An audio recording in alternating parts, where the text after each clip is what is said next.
জামাতপন্থী VC, জামাতপন্থী proctor, জামাতপন্থী নির্বাচন commission ব্যতীত তারা কোনো নির্বাচন অংশগ্রহণ করেনি। ওএমআর মেশিনের যে সেটআপ, সেই সেটআপে যারা পরিচালনা করে সেই কর্মকর্তারাও আমরা দেখেছি জামাত শিবিরপন্থী রাজনীতির সাথে জড়িত। আমাদের উপর যতগুলো হামলা হয়েছে আমরা তদন্ত এবং সাধারণ শিক্ষার্থীদের এবং পরবর্তীতে আজকে যারা এনসিপি হিসাবে আত্মপ্রকাশ করেছে তারা বিভিন্ন সামাজিক যোগাযোগ মাধ্যমে স্পষ্ট করেছে যে এই ছাত্র সংগঠনের কারা কারা ছাত্রলীগের ব্যানারে থেকে সাধারণ শিক্ষার্থী এবং ছাত্র দলের নেতাকর্মীদের হামলার সাথে জড়িত, সেই নামগুলো উন্মোচিত হয়েছে।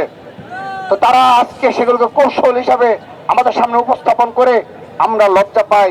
আমরা মনে করি বাংলাদেশে আবারও যদি কোনো সংকটে উপনীত হয়, বাংলাদেশ যদি আবারও কোনো ক্রান্তিকাল অতিক্রম করতে হয়, সেদিনও তারা আত্মগোপনে চলে যাবে এবং গুপ্ত রাজনীতি করে যাবে, কিন্তু প্রকাশ্যভাবে একমাত্র লড়াই সংগ্রাম করবে সাধারণ শিক্ষার্থীদেরকে নিয়ে বাংলাদেশ জাতীয়তাবাদী ছাত্র দল।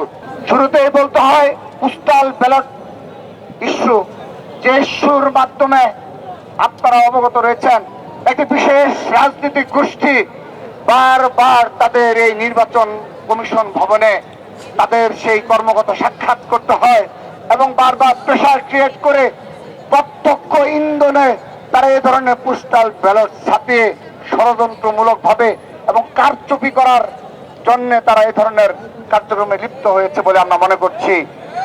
শুধু তাই নয়, তাদের এই কারচুপি যেন জাতীয় সংসদ নির্বাচনে প্রভাব না পড়ে সেজন্য তাদেরকে দেখার আহ্বান জানাচ্ছি।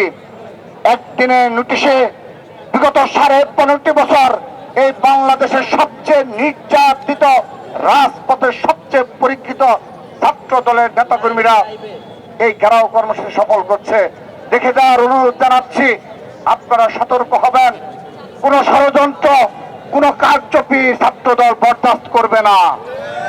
আমরা বলতে চাই, বিগত 5টি ছাত্র সংসদ নির্বাচনে আমাদের অবশ্যই মনোপুত ফলাফল হয়নি।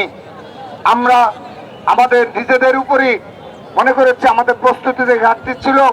আমরা মনে করেছি বিগত 15.5 বছর অনেকে গুপ্ত সুপ্ত থেকে এবং ছাত্রলীগের নেতাকর্মীদের নিয়ে তারা 5 আগস্টের পর তারা আত্মপ্রকাশ করেছে, কিন্তু আমাদের যেহেতু ক্যাম্পাসগুলোতে হলগুলো থেকে পুরোপুরি বিচ্ছিন্ন অবস্থা থাকতে হয়েছে, এর একটি প্রভাব এই ছাত্র সংসদ নির্বাচনে পড়েছে বলে আমরা মনে করছি।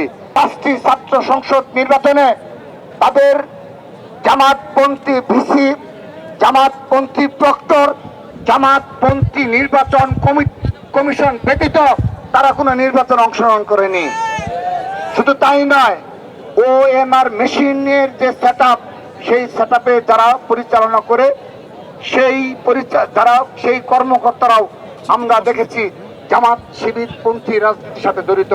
ইউএফটি ফার্স্টের সাথে ট্রেড করুন যে কোনো জায়গা থেকে, ক্যাম্পাসে ক্লাসের ফাঁকে, ঢাকার জ্যামে বসে কিংবা ঘরে বসে। ট্রেডিং এখন হাতের মুঠোয়, তাই ট্রেড করুন যখন খুশি যেখানে খুশি।